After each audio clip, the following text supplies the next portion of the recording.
das obras do metrô. Alguns especialistas já apontam para caminhos que podem ser seguidos. Eu converso agora com o engenheiro civil e professor da PUC de São Paulo, Rafael Castelo. Professor Rafael, muito obrigado pela sua presença aqui no nosso CNN Prime Time. Boa noite para o senhor.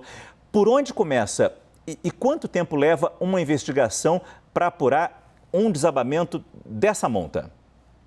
Boa noite, Márcio. Boa noite a todos que nos acompanham. De fato, o paulistano vai ter mais uma tarde e mais uma noite bastante difícil. Agora, a palavra de ordem é monitoramento. Os engenheiros, os gestores públicos precisam monitorar e acompanhar bastante de perto, de fato, esse evento. O corpo técnico da prefeitura, o corpo técnico do metrô, da Sabesp, possui técnicos bastante competentes e tenho certeza que eles estão monitorando de perto esse caso. O que a gente tem recebido de notícia, o que a gente tem escutado é que, de fato, uma série de sensores, de instrumentação já tem sido colocado nesse evento, para que, de fato, a gente acompanhe o que vai acontecer. A palavra de ordem é cautela. É muito difícil agora a gente tomar uma decisão ou dizer, de fato, quais são os caminhos ou o que tem que fazer, sem, de fato, todos os dados estarem disponíveis. Agora, por outro lado, quanto tempo, de fato, o paulistano vai voltar à vida normal, essa obra vai voltar ao normal, também é bastante difícil dizer. Vários estudos precisam ser feitos, de fato, para apurar as causas e se isso pode se acelerar, ou seja, se isso pode continuar acontecendo, se outras rupturas podem acontecer, para que, de fato, se estime um tempo necessário para as obras de recuperação neste problemão. Claro, foi por volta das 8h20 da manhã, agora são 18h23, ou seja, nós temos 10 horas desde esse acidente. Por isso eu agradeço muito o senhor, é pouco tempo, e eu não sei se o senhor esteve lá, ou seja, é difícil ter as informações exatas sobre o que teria acontecido lá. Mas eu pergunto sobre uma hipótese que já está sendo levantada. O tatuzão, a grande máquina que faz o buraco do túnel do metrô, esse tatuzão, nas palavras do secretário estadual de transportes, ele estaria passando a uma distância de 3 metros da tubulação de esgoto. Uma máquina daquele tamanho que vai comendo terra naquela potência, não parece uma distância muito grande, 3 metros para uma tubulação de esgoto. Ou o tatuzão tem essa capacidade de abrir um buraco nesse volume, nesse tamanho, sem abalar tanto a estrutura. O que o senhor pode falar sobre o trabalho do tatuzão e essa distância de 3 metros por uma tubulação que deve ser considerável também, que leva o esgoto daquela região de São Paulo? Pois é uma técnica bastante segura, uma das técnicas mais seguras de execução de túneis da engenharia brasileira e da engenharia mundial. De fato, essa que tem sido aplicada na construção dos túneis aqui no metrô de São Paulo. Não é a primeira vez que a gente utiliza essa tecnologia, que utilizamos por outras oportunidades. É uma tecnologia bastante segura, porque ao mesmo tempo em que o equipamento avança na escavação, ele realiza a contenção da escavação. É como se nós escavássemos um buraco e, ao mesmo tempo que escavamos o buraco, já estruturamos a envoltória do buraco para que ele fique seguro na frente de escavação. Então, é uma técnica bastante segura. Essa proximidade não nos preocupa muito, porque existem modelos ou tipos de túneis que já foram executados com essa mesma tecnologia com distância muito menores, com outras interferências, sem problema nenhum. É claro que, veja, a engenharia corre certos riscos, faz parte, é inerente à atividade da engenharia correr certos riscos, claro que riscos calculados, riscos mediados, é uma técnica segura. Então, a proximidade não é algo que nos preocupa ou não é algo que o cidadão paulistano precisa se preocupar. Todos os dias nós temos vários desses equipamentos, maiores ou menores, passando debaixo dos nossos pés, escavando túneis. Claro que em menores proporções, mas com proximidades bastante pequenas também, ou não tão consideráveis. Então, a proximidade, de fato, não é algo que nos preocupa ou é algo que poderia potencializar ou não esse acidente. É claro que diversos fenômenos precisam ser investigados. Um sinistro como esse, um acidente como esse, não acontece por um único evento que acontece. É uma somatória de fatores, provavelmente, que leva à ocorrência de um sinistro como esse. Isso que precisa ser investigado pelas autoridades. As chuvas fortes dos últimos dias que tivemos aqui em São Paulo, a presença do rio Tietê muito perto ali, quer dizer, muitas pessoas falam desses fatores. Eu queria saber do senhor, um especialista, qual pode ter sido a influência desses fatores nesse acidente? É difícil dizer o quanto cada fator influencia. O fato é que esses fatores todos, quando combinados, de fato influenciam, né? Então, uma escavação dessa natureza ou dessa monta, que, claro, gera uma movimentação bastante importante no solo, é um fator importante a ser considerado, né? Eventualmente, se a tubulação tem uma fratura prévia ou um pequeno ponto de vazamento prévio, e esse vazamento ao longo do tempo, né, vai erodir o solo em volta da tubulação, é um fator também que contribui. É claro que acho que não é bastante cedo para a gente descartar a influência das chuvas dos últimos dias. Nos últimos dias, de fato, nós tivemos chuvas bastante importantes. Evidentemente, isso pode ter levado uma carga mais significativa às tubulações de esgoto, à adutora de esgoto, que de fato aumentou a carga sobre ela. Então, percebe que a gente tem só nessa conversa rápida que nós tivemos aqui 3 fatores que de fato podem ou poderiam contribuir para que esse acidente acontecesse. De fato, a proximidade com o rio é um fator importante nesse tipo de obra. Inclusive, essa é uma obra que ela tem visibilidade, porque é uma obra uma obra de metrô que cruza o rio abaixo do leito do rio. Então, ela chama atenção por conta disso. É claro que, evidentemente, isso foi projetado, isso foi calculado, os riscos foram avaliados, mas é mais um fator que entra nesse modelo todo que pode, de fato, ter contribuído para essa situação não muito agradável de se ver. O trânsito, a gente já falou aqui diversas vezes, chegou a ser interrompido em toda a marginal, naquele trecho ali. Foi retomado parcialmente horas depois. Mas a pergunta é, neste momento, a informação que nos chega da cratera é que ela ainda está aumentando, ela ainda não foi estabilizada. Nessa imagem aí, recuperada mais cedo, a gente vê apenas uma faixa da pista que foi tomada. Daqui a pouco, um pouco mais tarde, já tem a segunda faixa teria sido tomada já, e numa outra imagem a gente percebe rachaduras na terceira faixa da pista. Quer dizer, a pergunta é, professor, como é que ficam a segurança para os motoristas e para a reconstrução dessas pistas? Como isso é feito?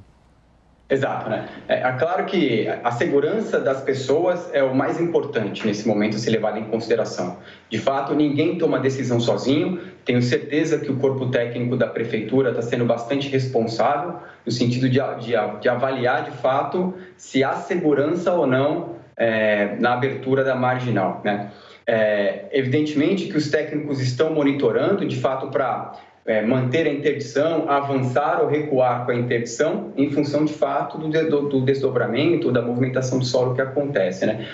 Um fato positivo é que, de fato, a via local já está totalmente interditada, né? O que já gera um afastamento maior, de fato, do buraco, né? A via expressa, aquela que, de fato, está em funcionamento, existe uma distância bastante significativa entre o buraco e a via expressa. Então, evidentemente que antes de fato, acontecer um sinistro, acontecer um acidente que chegue até a via expressa, vários indícios vão ser monitorados e tenho certeza que as vias vão ser interditadas como primeira ordem se qualquer situação de insegurança for percebida, né? Nesse caso, a engenharia ela é sempre a primeira a ser escutada nesse momento para, de fato, colocar o sistema em segurança. Agora, quanto à recomposição, né? Sim. Também é uma obra bastante complexa, de fato, né? De fato, primeiro a recomposição da adutora, e parece que vai ser conduzida pelos técnicos da concessionária, da Sabesp, né? Que eu acho que é a primeira coisa que precisa ser feita, porque, claro, existe uma condição também de salubridade, de saúde pública que precisa ser restabelecida, porque é uma adutora de esgoto, e isso nos preocupa bastante.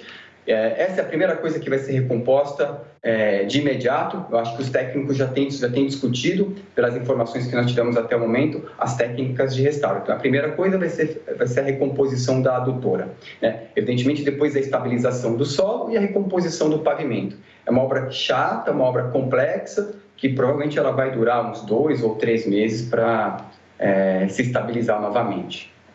Professor, eu peço licença que o senhor espere apenas um pouquinho, porque é importante a gente voltar ao local onde tudo aconteceu por volta das 8h20 da manhã, o desabamento dessa obra do metrô, que levou junto uma parte da Marginal Tietê, uma das pistas mais importantes da cidade de São Paulo. Nosso repórter Vinícius Costa, ele está acompanhando todo o trabalho de fiscalização, de monitoramento daquele buraco e principalmente de investigação do que pode ter acontecido. Vinícius, quais são as suas últimas informações daí? Márcio, nesse momento, horário de pico, o trânsito se intensificou, né? A gente já percebe até alguns pontos de paralisação, engarrafamento para o motorista, mesmo na pista expressa. A pista central foi o dia todo assim, com paralisação, muito congestionamento, e isso se dá em função desse gargalo, engarrafamento que já atingiu 3 rodovias, paralisou o trânsito em 3 rodovias que dão acesso à marginal do Rio Tietê. Nesse momento a gente percebe uma movimentação dos engenheiros da empresa responsável pela obra do metrô. Eles aumentam o trecho de isolamento dessa via expressa, essa via onde nós estamos, só corrigindo, a via central da marginal do Rio Tietê, porque a todo momento eles fazem um monitoramento da sensibilidade e de alguma movimentação de terra. Quando os sensores indicam alguma instabilidade, automaticamente eles fazem alguma movimentação, tentam conter, né, esse deslizamento, e nesse momento eles ampliaram aqui a área de isolamento. A Companhia de Engenharia de Tráfego informou que vai manter os desvios em avenidas e ruas aqui no entorno do deslizamento. E só para situar quem não é de São Paulo, a importância desse ponto aqui onde nós estamos, a gente vê um fluxo intenso de carros. Os veículos aqui seguem no sentido Zona Leste de São Paulo, sentido rodovia Ayrton Senna e Zona Leste de São Paulo. É exatamente o ponto de maior congestionamento nos dias normais, no dia a dia, né? O fluxo de veículos de muitos moradores que seguem nesse sentido, para acessar as pontes que dão acesso à Zona Norte de São Paulo e à Zona Leste. Márcio. Muito obrigado, Vinícius Costa, falando exatamente do local onde houve o desabamento e, naturalmente, a imagem é terrível para quem precisa estar naquela região neste momento. O único conselho que a gente pode ter é paciência, porque o trânsito está ruim e vai continuar assim pelos próximos dias, semanas ou até meses, porque eu volto a conversar com o engenheiro civil e professor da PUC, Rafael Castelo. Ele está nos dizendo que essa obra pode demorar até 3 meses. Foi isso que o senhor disse, professor? Exato, né? Uma obra bastante complexa, né? É claro que é um pouco prematuro para a gente fixar um cronograma, mas é uma obra que pode perdurar cerca de 2 ou 3 meses, claro que com bastante cuidado e responsabilidade. Eu queria voltar com o senhor, professor, quando a gente falou do tatuzão. A gente vai ter daqui a pouco uma reportagem mostrando o que pode ter acontecido e como funciona o tatuzão. Nas imagens que foram divulgadas pelo governo do estado, porque o tatuzão começou a ser usado naquele ponto, nessa obra da linha laranja do metrô, no dia 18 de dezembro. É uma máquina gigantesca, começou a perfuração e nesse momento estava começando esse trabalho de chegar até o rio e começar o trabalho abaixo do leito do rio para fazer esse túnel do metrô que vai passar por baixo do Rio Tietê. Um tatuzão muito semelhante, eu imagino, foi usado no metrô do Rio de Janeiro, na nova linha que foi criada para as Olimpíadas. Eu estava no Rio de Janeiro nessa época, acompanhei muito de perto essa obra. Era gigantesco o tatuzão, ele perfurou a zona sul da cidade e não houve incidentes. Como o senhor falou, é uma máquina moderníssima, num desenvolvimento, numa evolução da engenharia impressionante. Você fura o chão de uma cidade, da zona sul do Rio de Janeiro nesse caso, e não houve nada. Algumas eventuais reclamações de rachaduras em alguns apartamentos, em alguns prédios, por causa da vibração.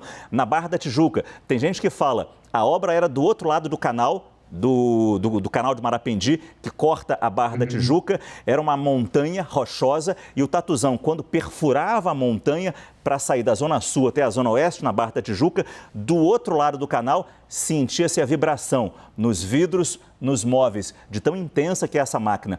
Daí eu pergunto, se ela realmente não atingiu a tubulação, como diz o governo do estado, a vibração deve ter sido um papel importante no rompimento dessa tubulação de esgoto. Sem dúvida, Márcio, é um fator que pode, de fato, ter contribuído, né? É uma máquina, como você mesmo disse, muito segura, muito moderna, absolutamente todos os túneis de metrô do mundo utilizam, em parte, essa tecnologia, né? Já foi utilizada em São Paulo, na expansão da linha amarela, como você bem colocou, foi utilizado também no metrô do Rio de Janeiro, e é uma máquina robusta, um equipamento bastante robusto e que essas vibrações, inclusive, são objeto de monitoramento. A Companhia do Metropolitano, o metrô, instala uma série de sensores na cidade para monitorar se essas vibrações estão em níveis aceitáveis ou não. Quando essas vibrações estão em níveis inaceitáveis, soa um alerta, inclusive, para que os técnicos vão lá e monitorem o que está acontecendo, né? Alguns pequenos aspectos de algumas construções próximas podem sentir como você mesmo colocou, pequenas trepidações, vibrações e fissuras, que é algo absolutamente normal nesse tipo de obra.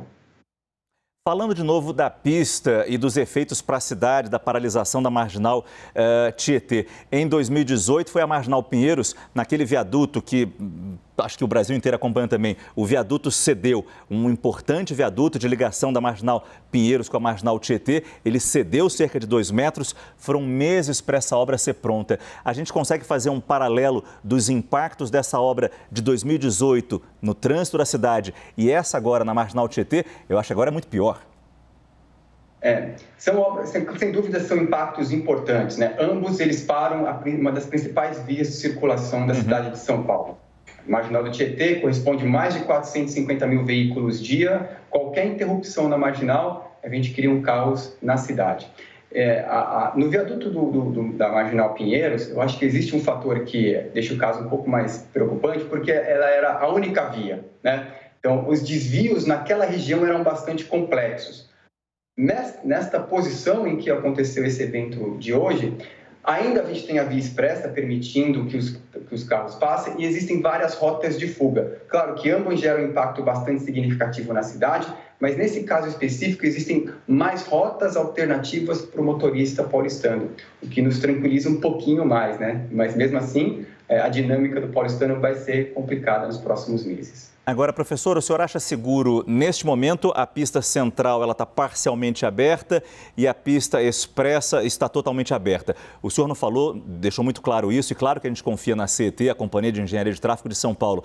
Existem equipamentos monitorando o solo, mas é rápido o sinal de alerta que esse equipamento dá para o fechamento de uma pista? Por exemplo, a pista central, se ela precisar ser fechada novamente para a segurança dos motoristas?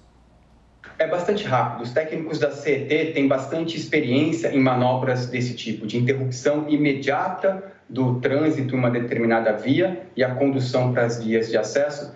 Então, a capacidade de resposta é bastante rápida. Se os técnicos, evidentemente, perceberem qualquer sinal de risco para o motorista, não há dúvida que eles vão interditar imediatamente a pista e mandar os motoristas para vias de saída ou para rotas alternativas.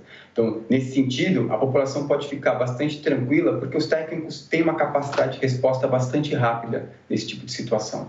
Não dá para parar a cidade e deixar toda a marginal fechada. Você abre no limite da segurança e, claro, vai monitorando, como o senhor bem disse. Agora, professor, especificamente sobre a obra do metrô em si. A previsão de entrega dessa obra, ela era para ter começado em 2013, teve um atraso, começou em 2015, essa linha laranja do metrô.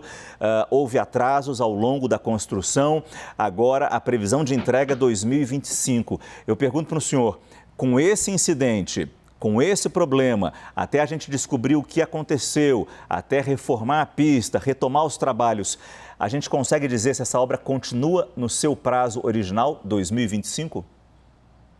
Pelas informações que nós tivemos acesso até hoje, né, me parece que não houve nenhum problema, de fato, na escavação do túnel, que o túnel ele está plenamente estável e seguro, né? Isso nos tranquiliza um pouco quanto à extensão de prazo nessa linha, porque, de fato, as obras poderão, claro, em breve serem retomadas. Mas, inegavelmente, né, alguns trechos da obra ficarão paralisados, porque me parece que o Ministério Público irá investigar com mais cuidado o acidente, a polícia também vai investigar com um pouquinho mais de cuidado o acidente. Isso pode gerar alguns dias de paralisação, sem dúvida, que pode alterar o cronograma da obra. Então, é possível, sim, né, não é improvável que a obra se delongue um pouquinho mais. Pela dimensão do que a gente acompanha nas imagens, do tamanho da obra, o tamanho do canteiro de obras, a gente imagina que tenha muita gente trabalhando ali. Qual o tamanho do milagre que foi não termos tido vítimas fatais num acidente como esse? Para operar o Tatuzão, por exemplo, o Corpo de Bombeiros diz que assim que foi acionado, por volta das 8h20 da manhã, por alguém da obra, a informação que o bombeiro recebeu foi o seguinte: há 50 pessoas no túnel. A gente não tem confirmação se esse número era realmente esse, 50 pessoas, 50 homens trabalhando nessa obra. Mas qual o risco que essas pessoas correram nesse acidente, professor? Correram um risco muito grande, né? Eu tendo a crer, Márcio, é claro que é uma hipótese, que os funcionários estavam muito bem treinados no que tange segurança do trabalho. Eu acredito que a empresa que era responsável pela execução das obras provavelmente tinha um plano de gerenciamento de risco que foi bastante eficaz e existiam algumas brigadas ou ações de segurança do trabalho que permitiram a evacuação bastante rápida desse problema, né? Eu tendo a crer que acho que os funcionários estavam muito bem treinados no que tange ações de segurança do trabalho e que existiam sistemas de monitoramento, de aviso para os operários, né? Que pouco antes da ruptura, alguns sinais de alerta devem ter sido acionados, que permitiram a fuga desses operários e, graças a Deus, ninguém se feriu, que é o mais importante. Sem dúvida nenhuma. Professor Rafael Castelo, engenheiro civil e professor da PUC São Paulo, muito obrigado. Muito obrigado pela sua presença, por tirar nossas dúvidas, por nos ajudar a esclarecer. De novo, há 10 horas apenas desse acidente, há mais dúvidas do que certezas. E o senhor nos ajudou a ter algumas certezas mais. Por isso, muito obrigado, professor, e boa noite. Eu que agradeço, Márcio. Boa noite a todos. Boa noite à população paulistana. Muito obrigado. Até mais.